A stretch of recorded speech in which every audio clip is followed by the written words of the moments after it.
प्यारे बच्चों और अन्य साथियों, आप सभी को मेरा नमस्कार। मैथ्स समाधान यूट्यूब चैनल में आप सभी का फिर से एक बार स्वागत है। आइए आज हम एक नए पाठ की शुरुआत करते हैं। कक्षा 8वीं के पाठ सर्व समीका आज हम लोग पढ़ेंगे, सर्व समीकाएँ। तो सबसे पहले हम लोग देखते हैं कि सर्व समीका का क्या मतलब होता है, सर्व समीका क्या है। तो सर्व समीका, जिसको कि अंग्रेजी में आइडेंटिटी बोला जाता है, सर्व समीका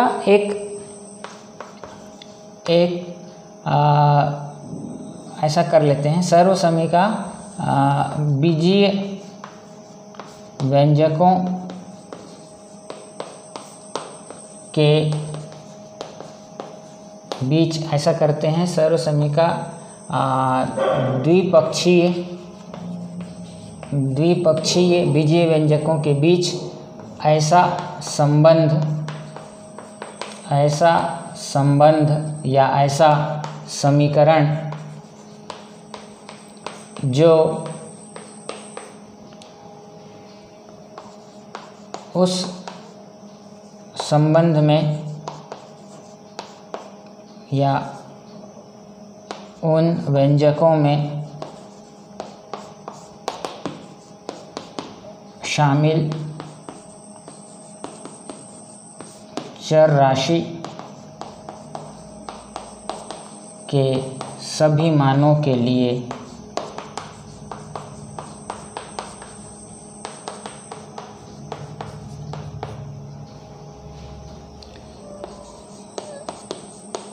तो सर्व समीका क्या हुई? बीजीय व्यंजकों के बीच दो पक्षों वाला एक ऐसा संबंध जो उन व्यंजकों में, दो व्यंजक होंगे, एक बाएं तरफ एक दाएं तरफ, जिसको हम बायां पक्ष और दायां पक्ष बोलेंगे। तो दो बीजीय व्यंजकों के बीच दो पक्ष वाला एक ऐसा संबंध जो उन व्यंजकों में शामिल चर राशि के सभी मानों के लिए दोनों पक्षों का मान समान देता है। तो ऐसे संबंध को हम क्या कहते हैं? सर्व समीका कहते हैं।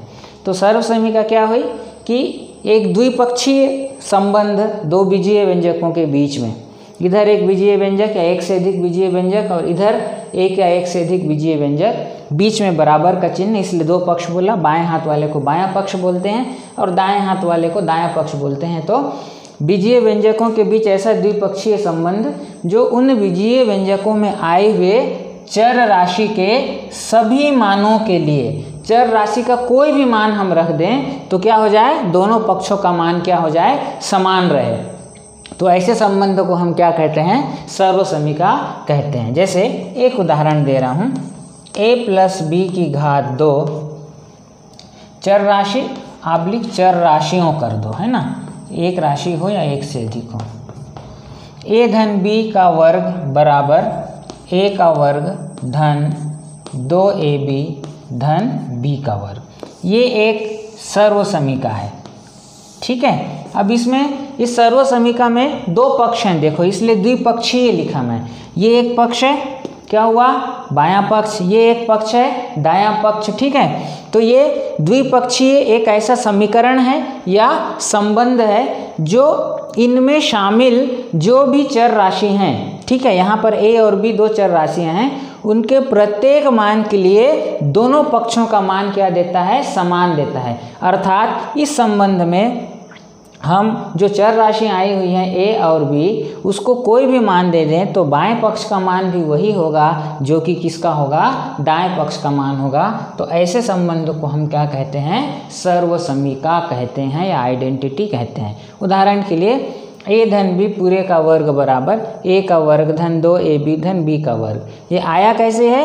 ये आया कैसे है पहले उसको देख लीजिए। a धन b पूरे का वर्ग माने किसी संख्या का वर्ग माने उसका उसी से गुणा, तो a धन b का वर्ग माने a धन b गुणित a धन b। अब क्या होगा? a का गुणा इस पूरे से हो जाएगा, तो a गुणित a धन b धन b का गुणा फिर इस पूरे से हो जाएगा a धन b। तो क्या मिला? a गुणित a का वर्ग धन a गुणित b ab धन धन धन बी गुणित ए बी, धन धन धन बी गुणित बी का वर्ग, और आपको मिलता है ए का वर्ग, ए बी जुड़ जाएंगे 2ab धन बी का वर्ग। तो ए धन बी पूरे का वर्ग बराबर ए का वर्ग धन 2ab धन बी का वर्ग। अब इसको सर्वसमीका क्यों बोलेंगे? क्योंकि ये इस संबंध में आई हुई दोनों चर राशियों अर्थात ए और बी को हम कोई भी मान दे दें तो बाएं पक्ष और दाएं पक्ष का मान हमेशा क्या होगा, उन मानों के लिए समान होगा। उदाहरण के लिए यदि हम a बराबर 1 रखें और b बराबर 2 रख दें तो बाएं पक्ष का क्या मान हो जाएगा? देखो बायां पक्ष बराबर क्या है? बायां पक्ष a धन b पूरे का वर्ग है, तो a माने कितना 1, धन b माने कितना 2 पूरे का वर्ग, 1 और 2 कितना हुआ 3 का वर्ग माने कितना आया 9। अब दायां पक्ष को देखते हैं। दायां पक्ष क्या है? a का वर्ग धन 2ab धन b का वर्ग। अब हम यहाँ पर a का मान कितना रखेंगे 1 और b का मान कितना रखेंगे 2। देखते हैं कितना आता है। a का मान 1 रखे तो 1 का वर्ग धन 2 गुणित a का मान 1 गुणित b का मान 2 धन b का वर्ग, b माने 2 का वर्ग, तो 1 का वर्ग माने 1, 2 एकम 2, 2 दूनी 4 धन 2 दूनी 4, 2 का वर्ग, 4 4 8 और 1 9। ये दाएं पक्ष का मान 9, बाएं पक्ष का मान 9। तो हमने अपनी मर्जी से a का मान 1 दिया और b का मान 2 दिया, तो हमने देखा कि बाएं पक्ष का मान 9 आया और दाएं पक्ष का मान भी 9 आया। इस प्रकार हम इसमें शामिल a और b को कोई भी मान दे दें, a को 0 दे दें, b को ऋण 5 दे दें, या a को जो है ऋण 17 दे दें, b को जो है ऋण 2 दे दें, तो भी बाएं पक्ष और दाएं पक्ष का मान क्या होगा, समान होगा। इसलिए ऐसे संबंधों को हम क्या कहते हैं, सर्वसमीका कहते हैं। तो 8वीं कक्षा में जो पाठ है उसमें 3 सर्वसमीकाओं पे हमको चर्चा करनी है, 3 सर्वसमीकाएं पढ़नी है। सर्वसमीका तो बहुत सारे हैं, ठीक है, हमको मूल रूप से 3 सर्वसमीकाओं के बारे में पढ़ना है।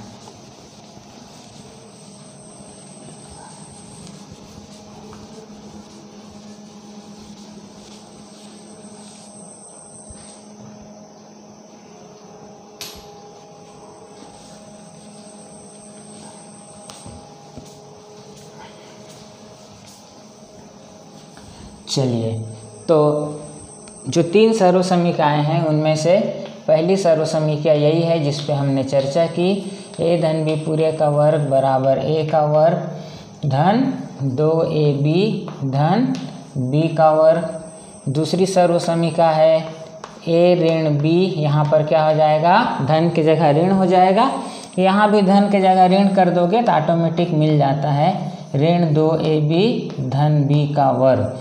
क्या है, a धन b पूरे का वर्ग माने a का वर्ग धन b का वर्ग धन 2ab।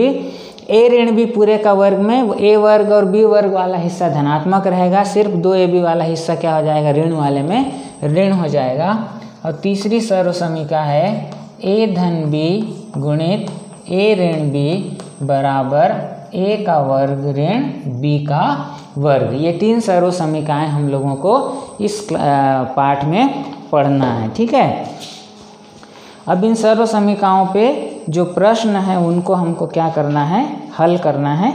तो मैं सीधे प्रश्नावली पर आ रहा हूँ। तो जैसे पहला प्रश्न है, उपयुक्त सर्वसमीका के प्रयोग से गुणनफल ज्ञात कीजिए। उपयुक्त सर्वसमीका के प्रयोग से गुणनफल ज्ञात कीजिए। ये तीनों सर्वसमीकाओं को आप लोग बाकी वीडियो देखते देखते अपने सामने रखना, ठीक है। तो जैसे पहला प्रश्न है 2a धन 3 गुणित 2a धन 3, ये 2 बीजीय व्यंजकों के गुणा के रूप में दिया हुआ है और हमको उपयुक्त माने जो इनसे मैच होता है, जो इस पे अप्लाई होता है या जो एप्रोप्रिएट सर्वसमीका है उसका उपयोग करना है और इनका गुणनफल ज्ञात करना है। तो देखो हमको क्या दिया है, 2a धन 3 गुणित 2a धन 3। अब ये क्या हो जाएगा, ये दोनों एक समान संख्या है, इन दोनों का गुणा दिया है तो क्या हो जाएगा 2a धन 3 गुणित 2a धन 3 माने 2a धन 3 का वर्ग। अब इसको आप तीनों सर्व समीकरणों से के बाएं पक्ष से तुलना करके देखिए। तो देखेंगे पहले प्रकार की जो सर्व समीकरण है कौन सी, a धन b का वर्ग बराबर a का वर्ग धन 2ab धन b का वर्ग प्रकार का है। ये देखो a के जगह में यहाँ पर क्या है 2a है और b के जगह में क्या है यहाँ पर 3 है। तो अगर हम इसको a माने धन इस 3 को b माने तो ये क्या हो गया a धन b पूरे का वर्ग हुआ। तो ये 2a धन 3 पूरे का वर्ग किस प्रकार की सर्व समीकरण है, पहले प्रकार की सर्व समीकरण है। तो अब हम इसको आगे हल करेंगे, ठीक है। तो 2a धन 3 का वर्ग, अब चूंकि 2a सर्व समीकरण को लिखना है a धन b का वर्ग बराबर a का वर्ग धन 2ab धन b का वर्ग, ये होता है पहली सर्व समीकरण से। इसलिए क्या करेंगे हम 2a धन 3 का वर्ग निकालेंगे, ठीक है। अब जहाँ जहाँ पर a है वहाँ पर क्या रखेंगे 2a रखेंगे, समझ रहे हो ना। ये हमारी सर्व समीकरण से हम तुलना करेंगे बाएं पक्ष को, तो सर्व समीकरण में जहाँ पर a है हमारे प्रश्न में वहाँ पर क्या है 2a है। तो हम सर्व समीकरण के दूसरे भाग में जहाँ जहाँ पर a होगा वहाँ पर क्या रखेंगे 2a रखेंगे, और जहाँ जहाँ पर b है वहाँ पर क्या रखेंगे 3 रखेंगे। तो देखो 2a धन 3 का वर्ग बराबर a का वर्ग, a माने क्या है यहाँ 2a है, तो 2a का वर्ग धन 2 गुणित a माने क्या है 2a है, गुणित b माने क्या है 3 है, धन b का वर्ग, b माने 3 का वर्ग। फिर से एक बार बता दूं, क्योंकि a धन b पूरे का वर्ग बराबर a का वर्ग धन 2ab धन b वर्ग होता है। अब लेकिन हमारे दिए हुए प्रश्न में ये a के जगह में क्या है 2a है और b के जगह में क्या है 3 है। तो हम इसका मान निकालने के लिए, अर्थात इस प्रश्न का मान निकालने के लिए हम सर्व समीकरण 1 में जहाँ जहाँ पर a है उसकी जगह पे क्या रख देंगे 2a। ये देखो a के जगह पे क्या रखेंगे 2a और b के जगह पे क्या रखेंगे 3। देखो 2a धन 3 का वर्ग, a की जगह पे 2a और b की जगह पे 3। तो यहाँ a की जगह पे 2a रखा तो a वर्ग था, तो यहाँ क्या हो गया 2a वर्ग, धन का धन 2 गुणित a था, तो a की जगह पे हमको क्या रखना है 2a रखना है, तो 2a आया, गुणित b की जगह क्या रखना है 3, तो यहाँ पर 3 आया, धन b का वर्ग, b की जगह क्या रखना है 3 का वर्ग, ठीक है। अब इसको आगे देखिए 2a का वर्ग माने 2a गुणित 2a, तो कितना हो जाएगा 4a का वर्ग, धन 2 दूनी 4 तिया 12a, धन 3 तिया 9। तो अब देखिए कोई आपस में जुड़ेंगे, कोई नहीं जुड़ेंगे, तो ये आपका क्या हो गया उत्तर हुआ। इस प्रकार हमने सर्व समीकरण का प्रयोग करके 2a धन 3 गुणित 2a धन 3 का मान ज्ञात किया। तो ये आपका क्या है उत्तर है। एक प्रश्न और बता दूं, 2/5 m धन 3/4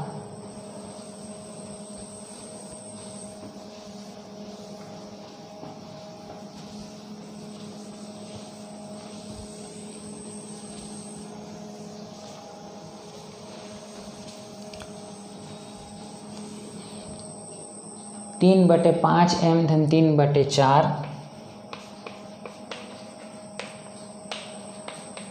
3/5 m धन 3/4 गुणित 3/5 m धन 3/4, इसका मान हमको निकालना है सर्व समीकरण की सहायता से।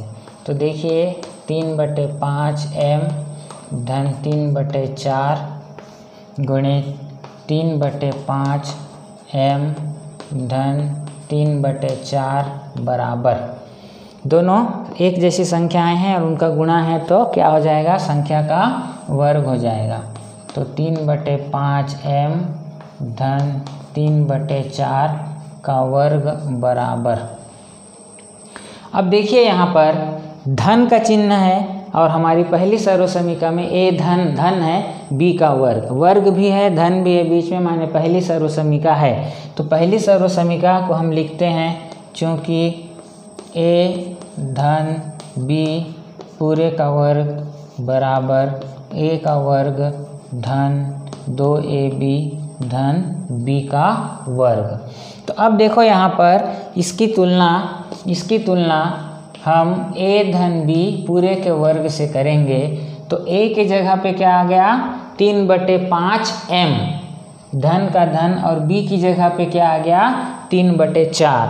तो जब हम a की जगह पे 3/5m लिखेंगे और b की जगह पे 3/4 लिखेंगे तो ये क्या हो गया, a धन b का वर्ग इस तरीके से बदल गया। अब हम दाएं पक्ष में भी a की जगह पे क्या रखेंगे 3/5m रखेंगे। तो a का वर्ग है तो 3/5 का वर्ग हुआ धन 2 गुणित a माने फिर से 3/5m गुणित b माने क्या 3/4 धन b का वर्ग, b माने कितना 3/4 का वर्ग।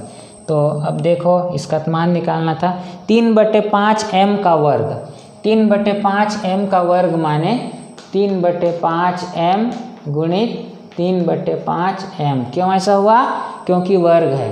तो देखो 3 तिया 9, 5 पंचे 25 और m गुणित m क्या हो गया m का वर्ग। तो ये हो गया 9/25m का वर्ग धन। अब देखो गुणा करो, चाहो तो काटना हो तो काट भी लो, अगर कोई कटता है 2 एकम 2, 2 दूनी 4, 3 तिया 9, 9/5 दूनी 10, 9/10 m धन 3/4 का वर्ग, 3/4 गुणित 3/4, 3 तिया 9, 4 चौक 16, 9/16। तो देखिए आपको 3/5m धन 3/4 गुणित 3/5m धन 3/4 का मान क्या मिला 9/25m का वर्ग धन 9/10m धन 9/16। ये तुम्हारा क्या हो गया, ये उत्तर हो गया। इस तरीके से बनाना है। इसी प्रकार जो है दूसरे प्रकार की सर्वसमीका का प्रयोग करके हम एक एक प्रश्न बनाएंगे और इस पाठ को आज ही खत्म भी कर देंगे।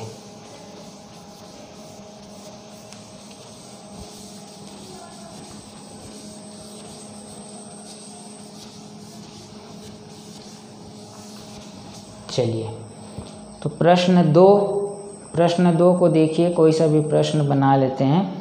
तो तीसरा देखिए 2a ऋण 1/2 गुणित 2a ऋण 1/2, इसका मान निकालना है किसकी सहायता से, सर्वसमीका की सहायता से, दूसरा का तीसरा। ठीक है, तो हल, तो 2a ऋण 1/2 गुणित 2a ऋण 1/2।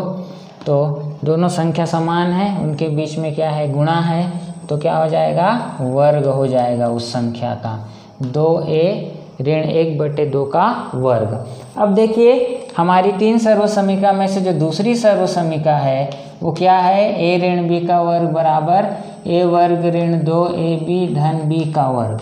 कौन सी सर्वसमीका प्रयोग में लाना है, वो ये बीच का चिन्ह और वर्ग के चिन्ह से पहचानना है। तो बीच का चिन्ह ऋण है और वर्ग का चिन्ह है, और ऐसा किसमें होता है, दूसरे प्रकार के सर्वसमीका में होता है। तो यहाँ कौन सी सर्वसमीका प्रयुक्त होगी, दूसरे प्रकार की। तो चूँकि a ऋण b पूरे का वर्ग बराबर a वर्ग ऋण 2ab धन b का वर्ग, इसलिए हम a की जगह में क्या रख दिए 2a रख दिए, और b के जगह में हमने क्या रख दिया आधा या 1/2 रख दिया। तो a ऋण b पूरे का वर्ग क्या हो गया, 2a ऋण 1/2 पूरे का वर्ग हुआ, जो कि हमारा प्रश्न है और इसी का हमको मान निकालना है। तो अब a के जगह पे क्या रखेंगे 2a, तो a का वर्ग है यहाँ, तो a के जगह 2a रखे, 2a का वर्ग हो गया ऋण 2 गुणित a के जगह हम क्या रखना है 2a रखना है, गुणित बी के जगह कितना रखना है 1/2 या आधा, धन फिर से बी का वर्ग, बी माने 1/2 पूरे का वर्ग, 2a का वर्ग माने 2 दूनी 4, a गुणित a का वर्ग। अब यहाँ पर देखिए कट रहा है, काट दीजिए, कट गया, 2a कम 2a धन 1/2 का वर्ग, 1 कम 1, 2 दूनी 4। ये आपका क्या हो गया, उत्तर हो गया। ये दूसरे प्रकार की सर्वसमीका के प्रयोग से प्रश्न का हल था। ठीक है, अब तीसरे प्रकार की सर्वसमीका पे कोई प्रश्न हम लोग बनाते हैं। ठीक है, जैसे प्रश्न 5 है, उपयुक्त सर्वसमीका का उपयोग करके मान ज्ञात कीजिए। प्रश्न 5,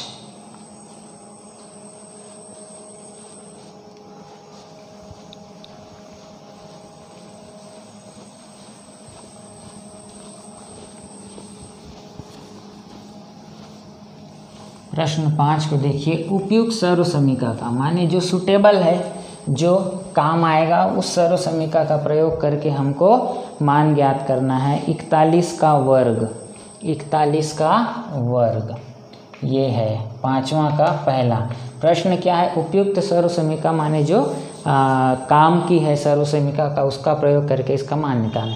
अब यहाँ ध्यान दीजिए, प्रश्न में क्या दिया है, 41 का वर्ग दिया है। हमको इस संख्या को, इस 41 को, ठीक है, a धन b या a ऋण b के रूप में प्रयुक्त करना है, के रूप में तोड़ना है, क्योंकि हमारे पास यहाँ क्या दिया है, वर्ग दिया है। तो वर्ग वाली 2 सर्वसमीका है हमारे पास, पहली सर्वसमीका में वर्ग है और दूसरी सर्वसमीका में वर्ग है। एक में धन का चिन्ह है, एक में ऋण का चिन्ह है। तो यहाँ वर्ग दिया है, माने ये या तो पहली सर्वसमीका में के रूप में परिवर्तित होगा कौन, 41, या फिर दूसरी सर्वसमीका के रूप में प्रयुक्त होगा 41। अब 41 तो एक संख्या है, लेकिन हमारी सर्वसमीका में 2 चर राशियां होती हैं a धन b। तो हम क्या करेंगे, 41 को 2 संख्याओं के रूप में हम तोड़ेंगे। तो अब 2 तरीके से टूट सकता है 41। एक तो 40 धन 1 होगा, तो 41 का वर्ग क्या बन जाएगा, 40 धन 1 का वर्ग। और दूसरा तरीका हो सकता है 50 ऋण 9 का। तो देखिए 40 धन 1 हुआ तो भी 41 आया, और 50 ऋण 9 हुआ तो भी क्या हुआ, 41 आया, तो इसका वर्ग हो जाएगा। अब प्रश्न ये हो सकता है कि 40 धन 1 क्यों किए हम इसको, 38 धन 1, 38 धन 3 क्यों नहीं किए। हम इसलिए नहीं किए क्योंकि जब भी हम इसको a धन b या a ऋण b के रूप में तोड़ेंगे दी गई संख्या को, जो कि यहाँ 41 है, हम ये प्रयास करेंगे कि हमारी एक संख्या शून्य वाली संख्या हो। एक संख्या क्या हो, शून्य वाली संख्या हो। क्यों शून्य वाली संख्या हो, क्योंकि जब हम इसका वर्ग करेंगे, इसका विस्तार करेंगे सर्वसमीका के मान के आधार पे, तो इसको अगर हम a मानेंगे तो हमको a का वर्ग करना पड़ेगा। a का वर्ग करना पड़ेगा तो सोचिए अगर 40 रहेगा तो 40 का वर्ग मुखाग्र कर सकते हैं, 4 चौक 16 और 2 शून्य। लेकिन अगर आप 38 धन 3 तोड़ेंगे तो 38 का वर्ग आप मुखाग्र नहीं कर सकते, आपको गुणा करना पड़ेगा। इस सुविधा के लिए हम क्या करेंगे, जो भी हमको संख्या दी रहेगी उसको हम जो है एक, कम से कम एक शून्य वाली संख्या धन कोई दूसरी संख्या या ऋण कोई दूसरी संख्या के रूप में तोड़ेंगे। अब इस रूप में भी हम क्यों नहीं तोड़ेंगे, तोड़ सकते हैं इस रूप में भी, इस रूप में भी, इस रूप में भी, प्रश्न गलत नहीं होगा। लेकिन जो तरीका है आसान बनाने का, जो उद्देश्य है, वो उस हिसाब से हम करेंगे। अब यहाँ पर जब हम काम करेंगे तो a का वर्ग तो आसानी से निकल जाएगा, 50 बनेगा a, लेकिन b क्या बनेगा, 9 बनेगा, तो गुणा में प्रॉब्लम करेगा। b बड़ी, 9 बड़ी संख्या है, यहाँ पर भी 1 बनेगा तो 1 रहेगा, तो गुणा करने में आसानी होगी। इसीलिए जो सबसे सही तरीका होगा 41 को तोड़ने का, वो क्या होगा, ना 50 ऋण 9, ना 38 धन 3, बल्कि कौन होगा, 40 धन 1 होगा। इस प्रकार हम समझ का प्रयोग करते हुए दी गई संख्या को तोड़ेंगे तो वो ऑटोमेटिक क्या बन जाएगा, हमारे सर्वसमीका में टूटेगा। अगर वर्ग का चिन्ह दिया रहेगा तो समझ जाना है या तो इसको पहले प्रकार के सर्वसमीका में ये टूटेगा, बदलेगा, या दूसरे प्रकार के में। अगर वर्ग नहीं रहे कि 2 संख्याओं का गुणा रहेगा, जो कि आगे बताऊंगा, वो सिर्फ तीसरे प्रकार में प्रयुक्त होगा। तो यहाँ पर हमको हल करना है।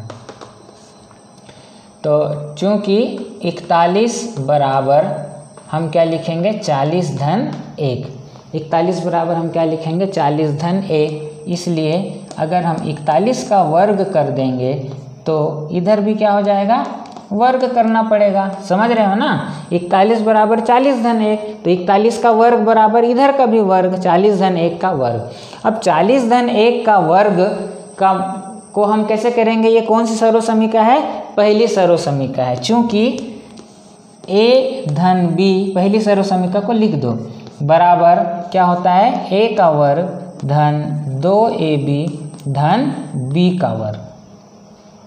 अब आप यहाँ क्या कर सकते हो, a यहाँ देखो अगर इससे तुलना करो तो a के जगह पे कौन आ गया 40 और b के जगह पे कौन आ गया 1 आ गया।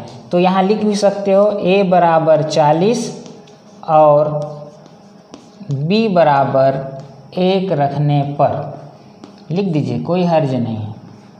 a बराबर 40, देखो दोनों को 1 के नीचे 1 रखोगे तो स्पष्ट हो जाएगा। देखो यहाँ लिख देता हूँ 40 धन 1 का वर्ग और हमारी सर्वसमीका का बायां पक्ष है a धन b का वर्ग। तो दोनों को देखोगे तो a के जगह पे कितना है 40 और b की जगह पे कितना है 1 है।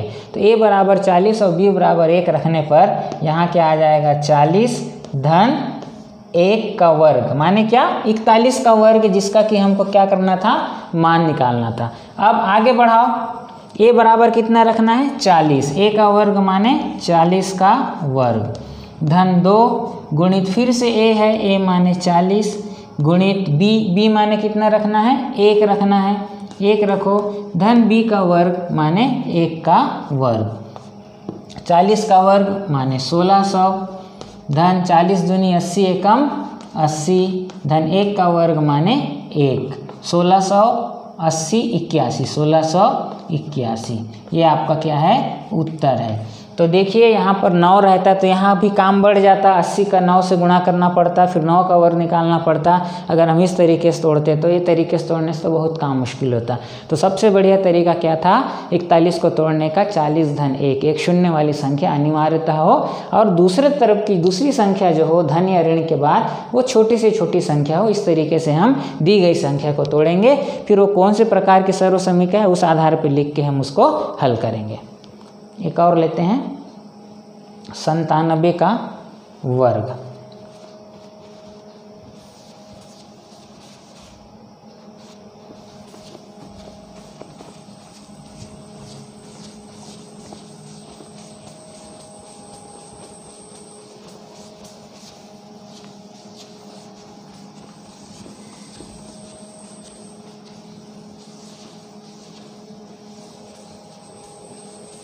संतानबे का वर्ग, चलिए 97 का वर्ग करते हैं।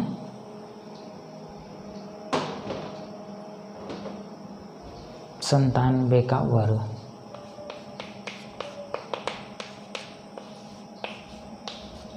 अब 97 को एक शून्य वाली संख्या, निकटतम शून्य वाली संख्या एक 90 है, 97 के आसपास वाली है ना, तो एक 90 है और एक क्या है 100 है।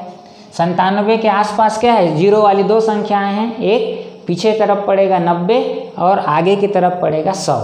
तो 97 को अगर हम 90 के साथ अगर तोड़ें तो क्या करना पड़ेगा 90 धन 7, क्या करना पड़ेगा 90 धन 7। और अगर 100 के साथ जो है 97 को तोड़ें तो 100 से 97 कैसे लाएंगे 100 ऋण 3 करके। तो ये 2 तरीके हुए शून्य वाली संख्या के साथ 97 को तोड़ने के, क्योंकि वर्ग का चिन्ह है इसलिए या तो ये पहले प्रकार के सर्वसमीका में टूटेगा या दूसरे प्रकार के।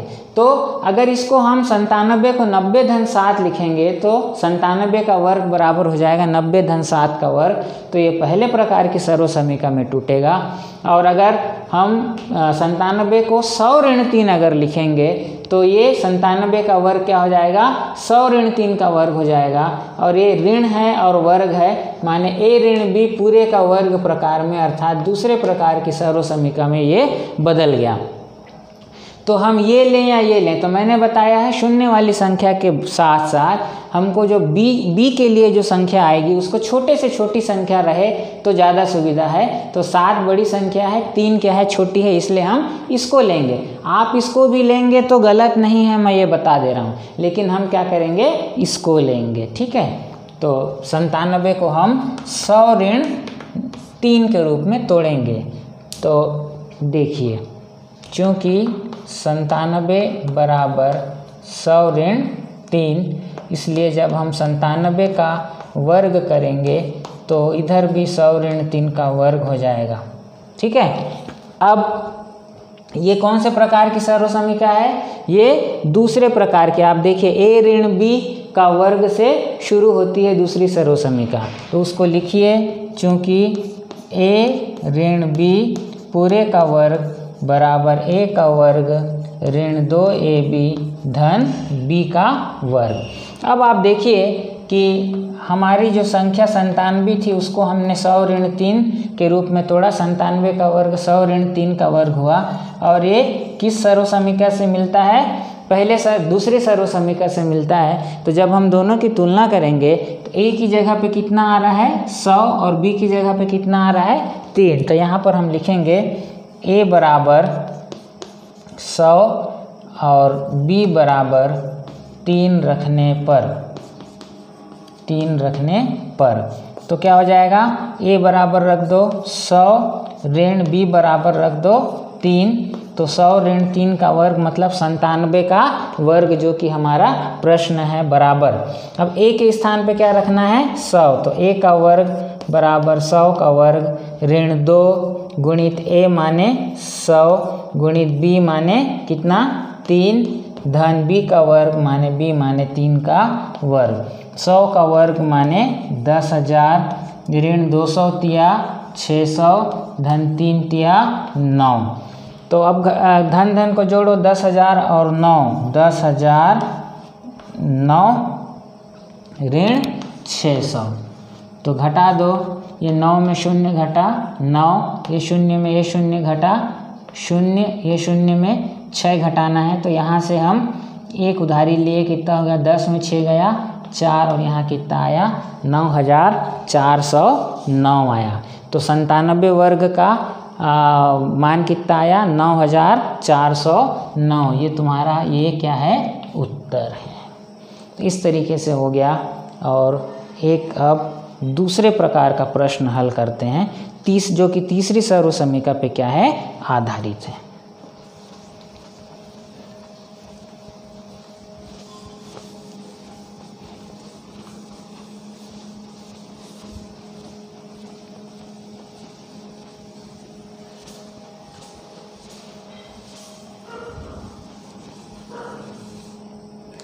तीसरी सर्वसमीका पे आधारित प्रश्न 6वां है। उपयुक्त सर्वसमीका का उपयोग करके मान ज्ञात कीजिए। पहला प्रश्न है 105 गुणित 95। 6वां का पहला 105 गुणित 95। अब यहाँ पर ध्यान दीजिए, ये जो है गुणा का चिन्ह आया, वर्ग नहीं है, तो गुणा का चिन्ह किस में है, हमारे दूसरे प्रकार के सर्वसमीका में है। ए धन बी गुणित ए ऋण बी बराबर ए का वर्ग ऋण बी का वर्ग। तो ये देखिए गुणा का चिन्ह है और दो संख्याएं हैं, गुणा का चिन्ह है और वर्ग चूंकि नहीं है, इसलिए तीसरे प्रकार की सर्वसमीका में इसको बदलेंगे। अब इसको कैसे करना है देखिए, यहाँ पर एक कोई संख्या रहेगी, दो संख्याएं रहेंगी, जिसमें एक पहली बार में एक दूसरे पे जुड़ेगा और दूसरी बार में दूसरा पहले में क्या होगा, घटेगा। ऐसे प्रश्न को हल करने का सबसे बढ़िया तरीका है, जो संख्याएं दी हुई हैं उसको जोड़ दो। तो 105 और 95 को जोड़ दो, कितना आया 200 आया। 105 और 95 को क्या कर दो, जोड़ दो, 200 आया, उसका आधा कर दो, उसका क्या कर दो, 200 का आधा कर दो, कितना आया 100। जैसे ही आप ऐसा करोगे आपको पहली संख्या बड़ी संख्या मिल जाएगी। फिर से बता रहा हूँ, 105 गुणित 95 है, दोनों को जोड़ो, कितना आया 200 आया, 200 का आधा कर दो, तो आपकी पहली संख्या कौन हो जाएगी 100। आपके अगले उदाहरण में देख लीजिए, दूसरे में 92 गुणित 88 है, उसको भी यहाँ बता दूँ। तो दोनों को जोड़ दो, तो 92 और 88 को जोड़ो तो कितना आएगा, 8 2 10 के 0 1, 180 आया। 180 का आधा कर दो, तो इस प्रश्न में पहली संख्या क्या हो जाएगी, 90। और एक प्रश्न है 503 × 497। हम क्या करेंगे, तीसरे प्रकार की सर्वसमीका वाला है, इसलिए इन दोनों को जोड़ देंगे। जोड़ने से आएगा 1000, आधा कर दो तो जो 500 मिलेगा, ये आपकी पहली संख्या, इसमें 90 पहली संख्या, और अभी जो प्रश्न बता रहा हूँ उसमें 100 पहली संख्या होगी। तो अब देखो एक संख्या हमको मिल गई है 100 इस उदाहरण में। तो 105 को हम, अच्छा पहली संख्या आपको इस तरीके से मिलेगी, दोनों को जोड़े और आधा कर दिए। दूसरी संख्या कैसे मिलेगी, दोनों को घटाओ और आधा कर दो। तो 105 में 95 घटाओ, कितना आया, 10 आया। 10 का आधा कर दो, कितना आया, 5 आया। तो आपकी पहली संख्या कौन हो गई, 100। दूसरी संख्या कौन हो गई, 5। अब देखो यहाँ क्या है, a धन b है। a माने कौन हो गया, 100, और b माने कौन हो गया, 5। तो 100 धन 5, तो देखो 100 धन 5 105 हो जाएगा, गुणित 100 ऋण 5, तो 100 ऋण 5। a ऋण b है, a माने 100 हुआ, b माने क्या हुआ, 5 हुआ। तो 100 ऋण 5 हुआ, तो दूसरी संख्या क्या आ गई, 95 आ गई। इन प्रश्नों में दूसरी से ये तुम्हारा क्या हो गया, ये a हो गया। अब b कैसे निकालोगे, 92 में 88 घटा दो, कितना आया, 4। 4 का आधा कर दो, 2। तो ये b क्या हो गया, 2 हो गया। तो देखो 90 और b क्या हुआ, 2। तो ये 92 a धन b, 90 धन 2 हो जाएगा, गुणित a ऋण b, 90 ऋण 2 हो जाएगा, 88 ऑटोमेटिक आ जाएगा। इस तरीके से बनाना है। इस प्रश्न में क्या होगा, 503 × 497 घटाओ, कितना आएगा, 6 आएगा। 6 का आधा कर दो, 3 आएगा। तो a कौन हो गया, 500, और b कौन हो गया, 3 हो गया। पहली संख्या क्या है, a धन b, तो 500 धन 3, 503 आ गया, गुणित 500 ऋण 3, 497 आ गया। इस तरीके से करना है काम। तो यहाँ पहली संख्या कौन है, 100, और दूसरी संख्या कौन है, 5 है, या a कौन है, 100 है, और b कौन है, 5 है। कैसे निकला, a 100, दोनों को जोड़े और जो आया उसका आधा किए। जोड़े तो 200 आया, उसका आधा किए तो 100 मिला, वो a हो जाएगा। अब दोनों को घटा दो, 105 में 95 घटाए, कितना आया, 10, उसका आधा किए तो कितना आया, 5 आया। ये क्या हो जाएगा, आपका b हो जाएगा। तो अब ये जो 105 है उसको हम कैसे लिखेंगे, पहली संख्या धन दूसरी संख्या, a धन b, 100 धन 5 हो गया, और 95 क्या हो जाएगा, a ऋण b, 100 ऋण 5। देखो ऑटोमेटिक 95 आ गया। इसलिए 105 गुणित 95 बराबर, ये क्या हो गया, 105 माने 100 धन 5 गुणित 100 ऋण 95 माने 100 ऋण 5। तो देखो a धन b गुणित a ऋण b, यहाँ पर लिखो, चूँकि a धन b गुणित a ऋण b बराबर क्या होता है, a का वर्ग ऋण b का वर्ग होता है। इसलिए 100 धन 95 गुणित 100 धन 5 गुणित 100 ऋण 5 बराबर a का वर्ग। a कौन है, 100 है। a कौन है, 100 है। तो 100 का वर्ग ऋण b कौन है, इन दोनों से तुलना करने से आप सर्वसमीका से तुलना करोगे तो a धन b, 100 धन 5, तो a की जगह कौन आया, 100। तो सर्वसमीका की दूसरे तरफ क्या है, a का वर्ग ऋण b का वर्ग। a का वर्ग माने 100 का वर्ग ऋण b माने 5, b का वर्ग है 5 का वर्ग। 100 का वर्ग माने 10,000 ऋण 5 का वर्ग माने 25। घटा दीजिए, ये 10 में 5 गया 5, ये 9 में 2 गया 7, और ये कितना हो गया, 9975, 9975 हो गया। ये आपका क्या हो गया, उत्तर हो गया। और इस तरीके से हम a का मान और b का मान निकालेंगे। दी गई संख्याओं को जोड़ के आधा करेंगे तो आपका a निकल जाएगा। दी गई संख्याओं का अंतर निकालेंगे तो और आधा करेंगे तो b निकल जाएगा। अब पहली संख्या हो जाएगी a धन b, दूसरी संख्या हो जाएगी a ऋण b। तो वो तीसरे प्रकार की सर्वसमीकरण बदलेगा। उसका मान क्या होगा, a का वर्ग ऋण b का वर्ग, a माने 100 का वर्ग ऋण b माने 5 का वर्ग, 100 का वर्ग माने 10,000, 5 का वर्ग माने 25, घटा दिए 9,975 मिला। तो ये था आज ये सर्वसमीकरण वाला पाठ। ठीक है, इसमें अभी और भी है, इसका भाग 2 पढ़ेंगे, वीडियो लंबा हो गया। आज के लिए बस इतना ही। वीडियो को लाइक करें और शेयर करें। धन्यवाद।